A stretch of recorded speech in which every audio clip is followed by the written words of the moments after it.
អ្នកនៅតែយកដបទឹក800អម្ជុះមួយមានទម្ងន់រាប់តោននៅលើផ្លូវពេលកំពុងដើរលេងស្រាប់តែឃើញស្ត្រីចំណាស់ម្នាក់បានដួលដោយចៃដន្យវាបានធ្លាក់មកលើដីភ្លាមនោះនាងបានដើរទៅមុខគាត់បានទាញស្ត្រីចំណាស់នោះចេញគាត់ក្រោកឡើងហើយប្រគល់វាទៅឲ្យបុរសចំណាស់ជីដូនបានទះកំភ្លៀងនាងយ៉ាងខ្លាំងទៅលើមុខ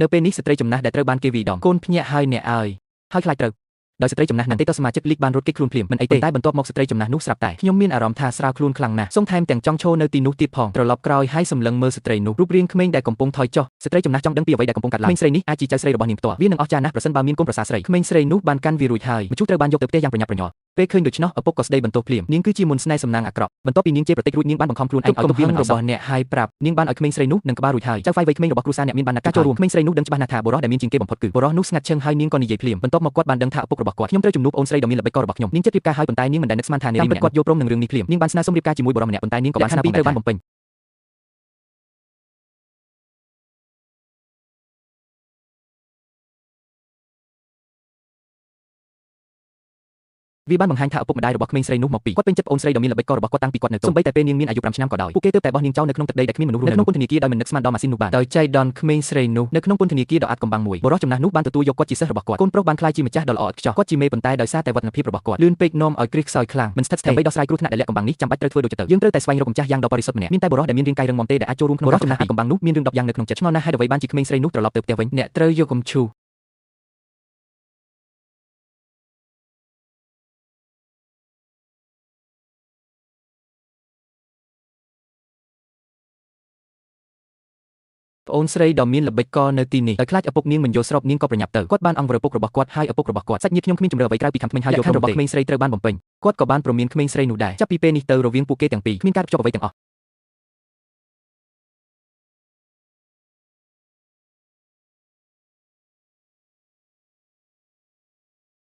បន្ទាប់មកក្មេងស្រីនោះក៏បានធ្វើតាមការព្រមព្រៀងពួកគេបានមកដល់ផ្ទះរបស់បុរសមានបំផុតហើយស្ត្រីនោះបានដឹងថាកូនប្រុសរបស់គាត់ចង់បាននាងបានរៀបការជាមួយឧក្រិដ្ឋជនចាស់ម្នាក់ហើយភ្លាមនោះគាត់បានបញ្ជាឲ្យឆ្មាំសន្តិសុខនាំស្ត្រីនោះចេញភ្លាមក្មេងនោះត្រូវបានគេបោះចោលប៉ុន្តែអ្នកដែលការពារគាត់អានមិនមែនជាគូនឹងក្មេងស្រីតតែសោះតែក្មេងស្រីនោះគ្រាន់តែធ្វើចលនាមួយផ្លែតវាកំទេចឆ្មាំសន្តិសុខទាំងអស់នៅពេលនោះគ្រួសារដែលមានជាងគេបំផុតម្ចាស់វ័យក្មេងទើបតែត្រឡប់មកផ្ទះវិញនៅចំកណ្ដាលក្មេងស្រីនោះគ្រាន់តែសម្លឹងមើលវាគាត់បានទទួលស្គាល់ចំនួនទី2ដែលមានទ្រព្យសម្បត្តិច្រើនថាវាគឺជាយ៉ាងបរិសុទ្ធដែលខ្ញុំកំពុងស្វែងរករាងកាយស្ត្រីដែលមានបំផុតបានលឺក្មេងស្រីនោះនិយាយបែបនេះគួរឲ្យខ្មាស់ណាស់គាត់ប្រែជាក្រហមភ្លាមដោយកំហឹងបែកប្រឆាំងយ៉ាងដាច់អហង្ការចំពោះអាពាហ៍ពិពាហ៍នេះបន្ទាប់មកនាងបានបញ្ជាមួយទៀតសន្តិសុខបានបណ្ដេញក្មេងស្រីនោះចេញហើយវានាងបានបាក់ជើងទាំងពីររបស់នាងនៅទីនោះត្រង់ស្ត្រីនោះខណៈពេលដែលកុមារហៀបនឹងធ្វើសកម្មភាពនេះស្ត្រីចំណាស់ស្រាប់តែដឹងខ្លួនឡើងថាមនុស្សម្នាក់នេះដែលចិត្តខ្លាចជាចៅប្រុសរបស់គាត់ក្មេងស្រីដែលបានខ្លាចជាប្រពន្ធរបស់ខ្ញុំតាមពិតទៅអ្នកដែលបានជួយសង្គ្រោះនាងគឺត្រឹមត្រូវហើយវាសំនឹងបំណងប្រាថ្នារបស់នាងហើយបន្ទាប់មកស្ត្រីចំណាស់ក៏ចាប់ផ្ដើមរក្សាសរសើរចៅប្រុសរបស់គាត់ដោយនិយាយថាគាត់ទោះបីជាចៅប្រុសរបស់គាត់មិនអាចនិយាយបានក៏ដោយប៉ុន្តែគាត់អាចខ្លាចជាអ្នកស្នងរត់របស់បុរសមានបុរសនោះក៏បានណែនាំនារីនោះឲ្យប្រុងប្រយ័ត្នដែរសូមកុំខឹងនឹងការពិតដែលថានាងជាមនុស្សមកជាលទ្ធផលចំនួនទី2ដែលមានទ្រព្យសម្បត្តិច្រើនមិនត្រឹមតែមិនបានអបភាពមិនសមហេតុផលរបស់ក្មេងស្រីផ្ទុយទៅវិញខ្ញុំគិតថាក្មេងស្រីនេះពិតជាអស្ចារ្យណាស់គួរឲ្យចាប់អារម្មណ៍ហើយនៅយប់នោះក្មេងស្រីនោះពួកគេបានរួមភេទជាមួយគាត់ដោយបង្ខំស៊ីវអ្នកមានចំនួនទី2បានសម្លឹងមើលមនុស្សនៅក្បែរក្មេងស្រីនោះខ្ញុំមានអារម្មណ៍ថាបុគ្គលិកលក្ខណៈរបស់នាងវាចម្លែកបន្តិចប៉ុន្តែវាសមនឹងខ្ញុំណាស់ខ្ញុំសូមជូនពរដោយស្មោះអស់ពីចិត្តប៉ុន្តែវាសនារបស់ខ្ញុំមិនអាចដែរមានអារម្មណ៍សោកស្ដាយយ៉ាងខ្លាំងជាលទ្ធផលនៅព្រឹកបន្ទាប់នាងស្ថានភាពស្រាប់តែកាន់តែអាក្រក់ទៅយ៉ាងឆាប់រហ័សនាងបានដួលសន្លប់នៅវិនាទីបន្ទាប់នៅលើដីស្ត្រីដែលមានជាងគេបំផុតជាជួងបានបញ្ជូននរណាម្នាក់ទៅអញ្ជើញគាត់ភ្លាមសាស្ត្រាចារ្យវិទ្យាសាស្ត្រកម្ពុជាជំងឺរបស់កូនប្រុសត្រូវបានព្យាបាលប៉ុន្តែវាគឺក្នុងអំឡុងពេលដើម្បីព្យាបាលដោយម្ជុលចាក់ទោះជាយ៉ាងណាក៏ដោយក្មេងស្រីនោះបានឃើញពីជំនាញវិទ្យាសាស្ត្ររបស់សាស្ត្រាចារ្យម្នាក់នេះពូកែណាស់នាងបានព្រមានគ្រូយ៉ាងរហ័សប្រសិនបើម្ជុលនេះត្រូវ